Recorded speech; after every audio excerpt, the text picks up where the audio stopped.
નમસ્કાર, જય હિન્દ, જય ભારત. ગુજરાત 20 ન્યૂઝમાં આપ સૌનું સ્વાગત છે. દાહોદ જિલ્લામાં બહુચર્ચિત નકલી કચેરીમાં આવ્યો નવો વળાંક. નકલી કચેરીનો ભોગ ઝાલોદનો યુવાન બન્યો.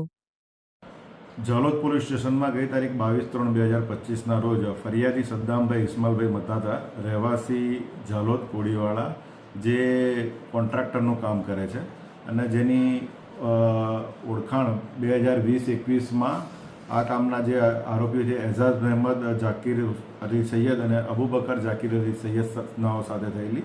તેઓએ એમને કીધેલું કે ભાઈ અમે તમે મેઇન કોન્ટ્રાક્ટ સરકારી કોન્ટ્રાક્ટ અમે રાખીએ છીએ અને તમારે પેટા કોન્ટ્રાક્ટમાં મારી સાથે કામ કરવાનું છે તેમ કહી એની પાસેથી દાહોદ જિલ્લાના અલગ અલગ જગ્યાએ ચેક ડેમો તેમજ અન્ય કોન્ટ્રાક્ટના કામો કરાવડાવેલા. પણ આ કામો કરાવ્યા બાદ આ કામના જે ફરિયાદી છે એમને કોઈપણ જાતનું પેમેન્ટ કે કરેલું નહીં.